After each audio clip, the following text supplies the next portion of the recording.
Sorry student, there was a network problem. I will continue in my fourth video now, the 9th point of first chapter. Maybe, he said nonchalantly. He walked away whistling the dusty old book tucked beneath his arm. अब जब मार्गी ने उससे कहा कि क्या मैं school finish होने के बाद क्या हम दोनों वो बुक वापस से पढ़ सकते हैं, तब जो टॉमी है उसने बिल्कुल उस पर ध्यान नहीं दिया, बिना इंटरेस्ट दिखाए उसने अपनी ओल्ड बुक को हाथ के नीचे रखकर और अपने घर की तरफ आगे बढ़ गया. Margie went into the school room. It was right next to the bedroom. अब मार्गी ने तुरंत क्या करा, वो अपने स्कूल रूम की तरफ बढ़ गई. उसका स्कूल रूम कहाँ था, उसके बेडरूम के बिल्कुल ही नेक्स्ट था, बिल्कुल चिपका हुआ उसका स्कूल रूम था. And the mechanical teacher was on the end waiting for her. Mechanical teacher जो थी वो ऑन थी, उसे ऑन कर दिया गया था सेम टाइम पर. अब वो मार्गी का वहाँ पर वेट कर रही थी क्योंकि ये सब कंप्यूटराइज था, टाइम फिक्स था. It was always on at the same time every day except Saturday and Sunday. Every day there was a same fix time. एक फिक्स टाइम होता था स्कूल का, उस समय उन्हें वहाँ पर स्क्रीन पर चले जाना होता था और स्क्रीन पर ऑटोमेटिकली मैकेनिकल टीचर वहाँ पर सामने आ जाता और उस दिन का वर्क उन्हें वो डिलीवर कर देता था. सिर्फ किस दिन को छोड़ के, हफ्ते में 2 दिन को छोड़ के, सैटरडे एंड संडे, बाकी 5 days there was a fix schedule on the same time for the mechanical teacher to deliver the lessons. Because her mother said little girls learn better if they learn at regular time hours. उनकी माँ का मानना ये था कि अगर fix time रहेगा तो बच्चे उन चीज़ों को जल्दी से समझ सकेंगे, पढ़ सकेंगे और अच्छे से बेटर वो उसको ग्रास्प कर सकेंगे. The screen was lit up and it said today's arithmetic lesson is on the addition of proper fraction. अब arithmetic lessons में आज उनके लिए था proper fraction का subject. Please insert yesterday's homework in the proper slot. अब उन्होंने ये भी instruction दिया मैकेनिकल टीचर ने कि तुम कल का जो होमवर्क था वो उसमें प्रॉपरली फिट कर दिया जाए. मार्गी 10th पॉइंट. मार्गी डिड सो विद अ शाय. मार्गी ने बिल्कुल ही बिना इंटरेस्ट के घबराते हुए उसको किया. She was thinking about the old school they had when her grandfathers grandfather was a little boy. अब मार्गी का बिल्कुल भी ध्यान नहीं था उस दिन के लेसन पर मैकेनिकल टीचर के सामने, क्योंकि उसका पूरा ध्यान कहाँ था, उस ओल्ड स्कूल पे था, उस बुक पे था जो वो लोग वहाँ पर पढ़ रहे थे. उसे उस स्कूल के बारे में पढ़ने में बहुत ही मज़ा आ रहा था.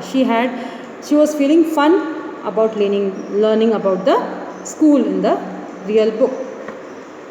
So all the kids from the whole neighborhood came laughing and shouting in the schoolyard. अब वो क्या सोच रही थी, इमेजिनेशन में क्या कर रही थी वो, उसका पूरा ध्यान उसके मैकेनिकल टीचर पे नहीं था, उसका पूरा ध्यान उस रियल बुक के कॉन्सेप्ट पे था, जहाँ पर उसने देखा कि छोटे छोटे बच्चे एक साथ अपने पड़ोस के बच्चों के साथ हंसी खुशी हंसते हुए चिल्लाते हुए स्कूल्स तक पहुँचते थे.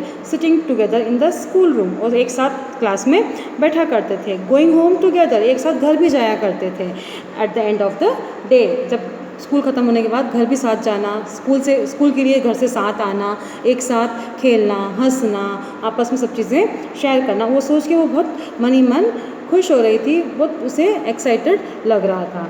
They learn the same thing so they could help one other with the homework and talk about it. अब वो एक साथ बैठ के पढ़ाई करते थे तो ये निश्चित है कि वो एक दूसरे के प्रॉब्लम्स को सॉल्व कर सकते होंगे, अपने एक दूसरे की हेल्प कर सकते होंगे और अपनी चीज़ों को एक दूसरे के साथ शेयर कर सकते होंगे, कि सेम लर्निंग सब एक साथ एक क्लास में करते थे. And the teachers were people, और टीचर्स कौन थे, एक ह्यूमन पीपल थे, एक मैन टीचर थे जो लाइव उनके सामने कॉन्वर्जेशन करते थे और आपस में बच्चों से वो पूछा करते थे और उनके डिस्कशंस लाइव होते थे, प्रॉब्लम्स उसी समय उनके सॉल्व हो जाया करते थे. ये सब वो अपने मन में सोच रही थी उस ओल्ड स्कूल के बारे में जो उसके ग्रैंडफादर जब वो बच्चे थे तब वो जाया करते थे. क्योंकि ये बहुत साल, इस वाला जो मैकेनिकल टीचर वाला स्कूल जो है वो बहुत साल आगे बढ़ा चुके हैं हमारे लिए, इसलिए जो हम अभी एट प्रेजेंट जिस स्कूल में हैं वो स्कूल बिल्कुल ही उनके लिए डिफरेंट सा फील हो रहा है, क्योंकि वो बहुत ज़्यादा आगे पहुंच चुके हैं. उस बारे में यहाँ पे हमें ऑथर बता रहे हैं. ये फिक्शन है, इमेजिनेशन है कि इतने साल बाद अगर ऐसा होगा कि एक मैकेनिकल स्कूल होगा और बच्चे मैकेनिकल टीचर से पढ़ेंगे, जब उनको अपने अभी इस प्रेजेंट टाइम के बारे में पता चलेगा तो वो कैसे इमेजिन करेंगे. ये मार्गी वो इमेजिन कर रही है, वो फ़न को वो एंजॉय कर रही है जो आज हम अभी एट प्रेजेंट लिव कर रहे हैं. जैसे अभी हम नेचुरली हम स्कूल जाते हैं, हम आपस में फ्रेंड्स आपस में चीज़ें शेयर करते हैं, आपस में हमारे होमवर्क्स, हमारे जो क्वेश्चंस है जो हमें नहीं आते हैं, जो हम टीचर्स के साथ हम समझते हैं, हमारे प्रॉब्लम्स उनके सामने रखते हैं, वो हमें उसका आंसर देते हैं ऑन स्पॉट। हम क्लियर टू वे कॉन्वर्जेसन में दोनों के साथ इंटरेक्ट करते हैं। उस चीज़ों के बारे में सोचकर बहुत ही खुश हो रही थी, मन में बहुत सोच रही थी कितना एक्साइटेड उन बच्चों को लगता होगा, कितना वो एक्साइटमेंट के साथ स्कूल जाते होंगे। जैसे कि वो उसके लिए वो तो कोई एक्साइटमेंट नहीं था, स्कूल रूम में जाकर बैठना, मैकेनिकल टीचर जो डिलीवर कर रहा है वो सुनना और चुपचाप अपना वर्क कर लेना, क्योंकि कोई टू वे कॉन्वर्जेसन वहाँ पर उनके साथ नहीं हो रहा था। The mechanical teacher was flashing on the screen when we add fractions 1/2 and 1/4। अब वो मैकेनिकल टीचर तो अपना काम कर रही थी, उसे ध्यान ही नहीं है कि मार्गी क्या कर रही है, क्या सोच रही है। वो तो सिर्फ वही काम कर रही थी जो उसके पास फीडेड था। वो अपने स्क्रीन पे फ्रैक्शंस उसने ऐड करने के लिए रख दिए थे 1/2 एंड 1/4, जो मार्गी का बिल्कुल भी ध्यान नहीं था। मार्गी was thinking about how the kids have loved it in the old days. She was thinking about the fun they had। मार्गी का पूरा ध्यान कहाँ था? मार्गी का पूरा ध्यान उन किड्स पे था, उन बच्चों पे था कि वो पुराने ज़माने में कैसे वो बच्चे स्कूल जाया करते थे, कितना एक दूसरे वो उस चीज़ को एंजॉय करते थे। उस चीज़ को वो सोच रही थी और मन में विचार कर रही थी कि कितना फ़न उनको वहाँ पर होता होगा। How fun they had in the old days of old schools, ये उसके मन में विचार चल रहे थे। उसका ध्यान उस दिन उस मैकेनिकल टीचर के पढ़ाई पे बिल्कुल भी नहीं था, क्योंकि उसका कॉन्सेंट्रेशन कहीं और था। तो इस चैप्टर में ऑथर ने एक फिक्शन, एक काल्पनिक कथा के रूप में हमारे सामने पेश किया।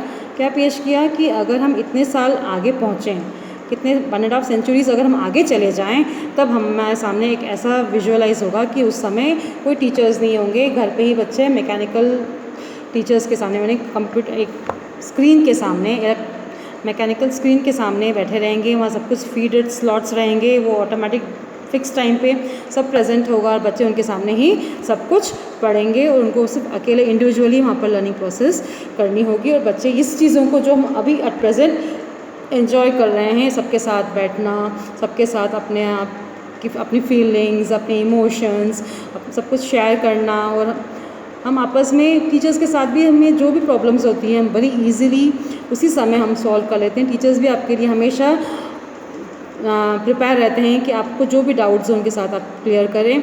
टू वे कॉन्वर्जेसन हमेशा चलती है, आपका फिज़िकल, मेंटल, इमोशनल सारा सपोर्ट आपको स्कूल से मिलता है, और आप फ्रेंड्स के साथ भी खूब एंजॉय करते हैं। और उसी चीज़ को वो मार्गी इस स्टोरी में खुश हो रही थी कि कितना उन्हें फ़न वहाँ पर होता होगा। इसलिए इस लेसन का नाम क्या रखा है? Fun they had. She was just imagining the fun they had in those olden days, hundreds and 100 years ago, centuries ago.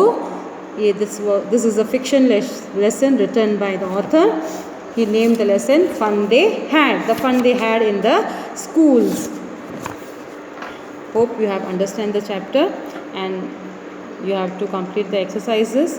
I will send you the PDF also with the answers. First you try to complete the question answers by your own, and next I will send you the PDF. You can write down in your classworks. Thank you.